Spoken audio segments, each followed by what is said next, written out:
Everyone, আজকের এই ভিডিওতে আমি তোমাদের সঙ্গে শেয়ার করব বর্ধমানের 3টে জনপ্রিয় খাবারের দোকান। প্রথমেই চলে আসি জ্ঞানচন্দ্রের ফুচকা মহল, যেটা কিন্তু আমার প্রচণ্ড ভালো লাগে খেতে, কি বলবো। এরপর চলে আসি হচ্ছে লিট্টি।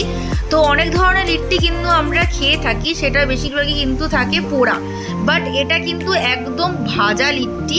আর এর ওপরে চালতার যেই চাটনিটা দেয়, ওটা তো জাস্ট কোনো কথা হবে না, অসম্ভব সুন্দর খেতে, একদম টক ঝাল মিষ্টি, জাস্ট দারুণ খেতে।